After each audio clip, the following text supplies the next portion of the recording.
Hey, what's up, DS3TV? I can see you haven't subscribed to the channel. It's kind of weird. You should subscribe. I mean, we got some good content here. And also, go to the Twitch that's in the link down in the description. Link is probably right here under me. And yeah, should do all of that. And yeah, please subscribe. Get to see me have hot sauce that I don't really want to have when we get to 10,000. So subscribe. What is up, DS3TV? We are back for another video. This one is our Giraffes OP by TierZoo. And yeah, this should be a really good video. Also, you can always recommend me videos in the comment section down below. I know I've been gone for a while, so I don't have any comments that want to, I don't have any comments of videos that people want to watch. So I'm just going to what I know we like to watch. And yeah, this is going to be a really good video. And yeah, let's get into it. Without further ado, 3, 2, 1. That did not go. 3, 2, 1.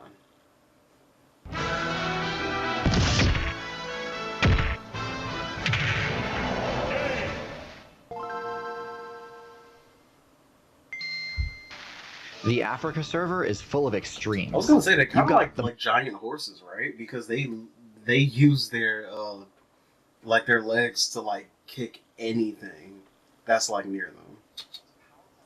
Most powerful builds in the game, including the largest terrestrial build in the entire game currently. But while the African bush elephant may indeed be the largest, it isn't the tallest. That title goes to the subject of today's video, the giraffe.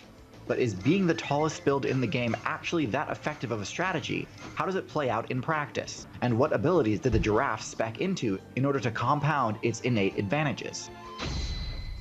The giraffe's extreme height grants it several benefits. The first of these is how it completely changes the dynamics regarding the game's stealth mechanics. So, most top predators in the African savanna opt for the ambush strategy to get within striking range of their targets. They tend to rely on a combination of innate camouflage and use of natural cover to evade detection. Yeah, and the part is like, look at that. You can't even... It's so hard to see certain animals in this camouflage. Like, you can barely see.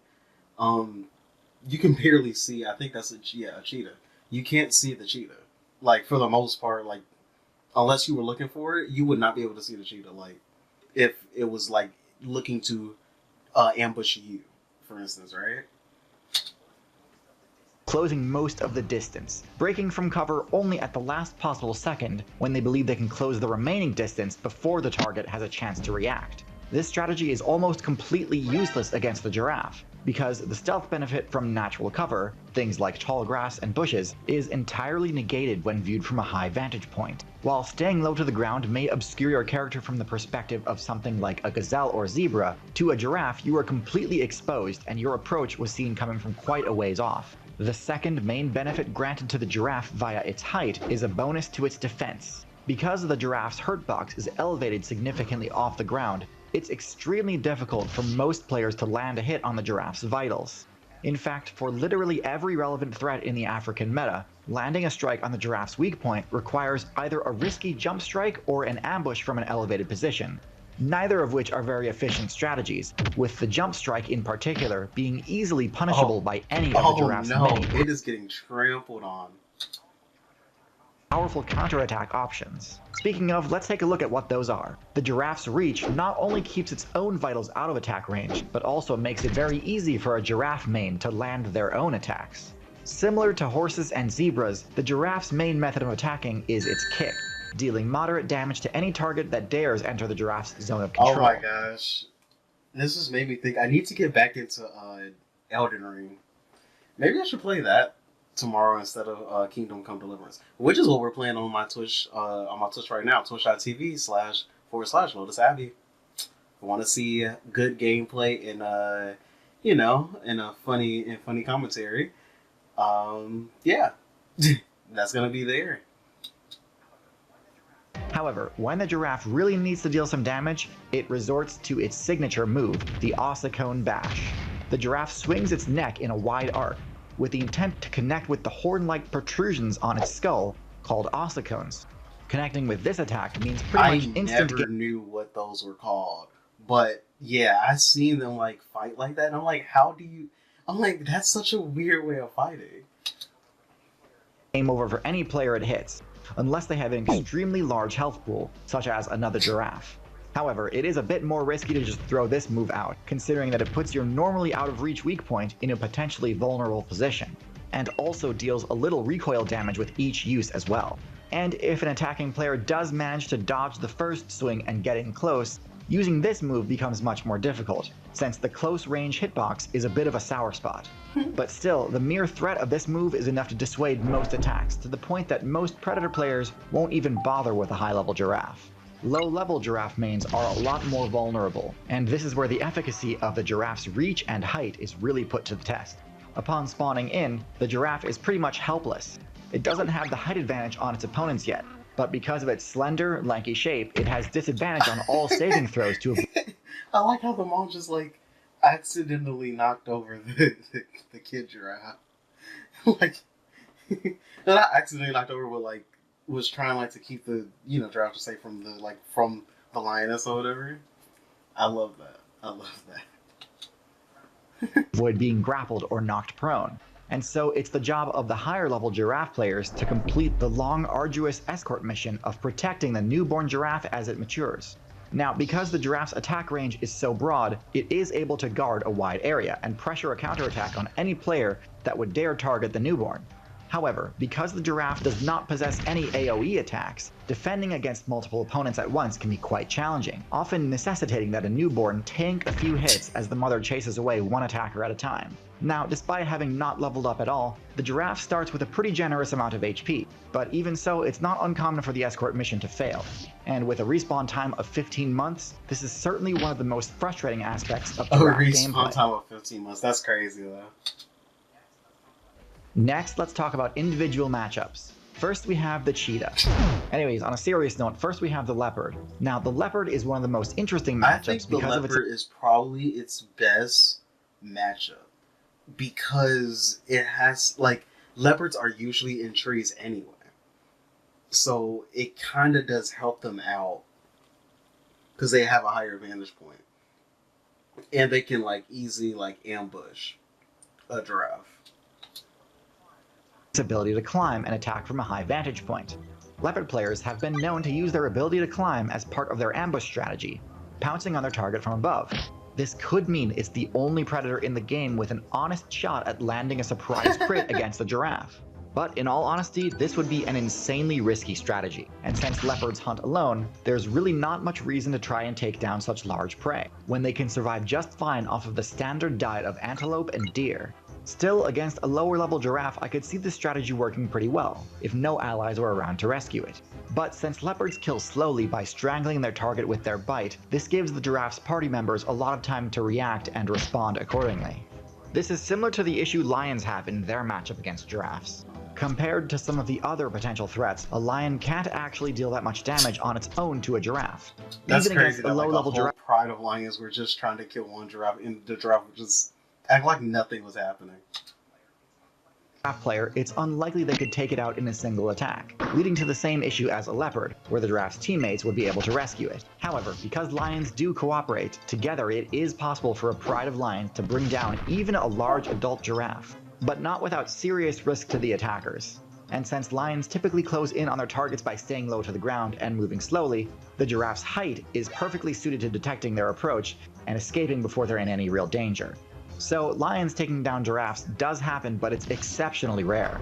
The rhino is an interesting matchup. Obviously, giraffes and rhinos have no real reason to attack each other, but due to the rhino's poor eyesight, it tends to perceive most players that come near it to be threats regardless. That's why rhinos are usually pretty aggressive animals, because they just perceive most things as a threat because of poor eyesight.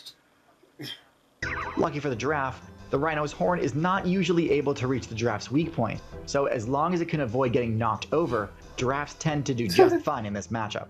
Despite the incredible range of a rhinoceros's horn, I've never seen a rhinoceros horn that large. That was a sharp one. That it can slash through anything.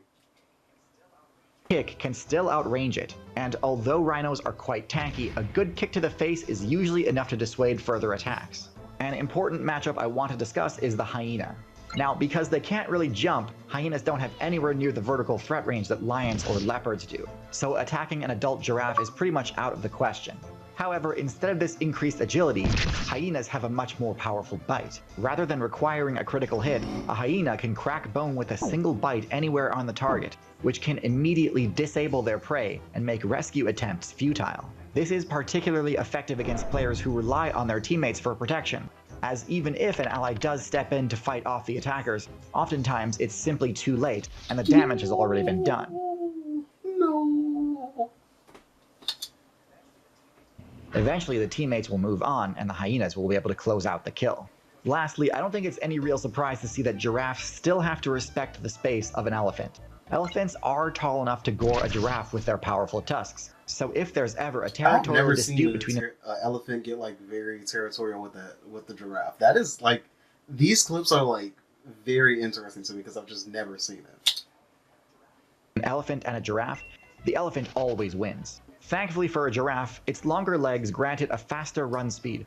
So while elephants do pose a serious threat, this hardly ever actually results in direct damage. In fact, by and large, rather than competing with other herbivores for the best resources, the giraffe's unique access to treetops means that it actually makes a lot of sense for other herbivores to tolerate or even appreciate the presence of a giraffe. They aren't taking away any food that they would have accessed anyway, and could also serve as an early warning system if they see predators coming. So, while they're definitely not the most overpowered build, they're certainly up there, near untouchable for the vast majority of their playthrough, and have fairly reliable protection in the early game. I'd put them in solid A tier. In fact, it's somewhat strange that other herbivore players haven't started speccing into similar height advantages to gain the same survival perks as the giraffe. The giraffe is extremely unique in its role. I feel like it's not S tier, but definitely A tier. I definitely think like it's a viable build to have. Meta, which is weird because historically, the treetop grazer giant type build has been extremely successful. Giant long-necked rhinoceros reigned supreme during the Oligocene, and before that we saw this strategy absolutely dominate during the Mesozoic in the form of the sauropod dinosaur. So why only the giraffe in today's meta? There are a few theories on this, but that's beyond the scope of this video. In terms of strategy and playstyle, the closest thing we have today is probably the camel. But surprisingly, the giraffe is not that closely related to camels. The giraffe only has two close relatives in the current meta. The first is the okapi, a strange build that functions as sort of a actually a relative of the giraffe? What?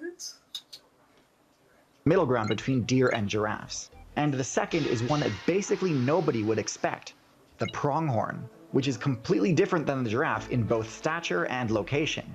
Both the okapi and giraffe are only playable on the Africa server, but to find the pronghorn, you need to travel all the way to the North America server. The pronghorn deserves an entire video to itself since it's such a fascinating build with an extremely distinct strategy from everything else on the American server. And guess what? That video, it already exists. You can watch it right now, a month before everyone else, by subscribing to Nebula. Oh yeah, got the Nebula sponsorship. Streaming service owned and operated by and for creators like me. Nebula has kindly sponsored this video, and by subscribing to Nebula... That was a good video, because I think that's it. I think that's the end of the video, you know. Oh, they got some more. All this and more for only $2.50 a month. Special thanks to all of my Nebula and Patreon subscribers. Yep, that's the end of the video. So, we'll talk to you guys in the next video. Remember, you can always recommend me videos in the comment section down below, and please subscribe to the channel. It helps me out a lot, and like the video because that gives the video out more reach if you liked it. And yeah, talk to you guys in the next one. Subscribe to I was gonna say that again, but yeah, talk to you guys in the next video. Peace.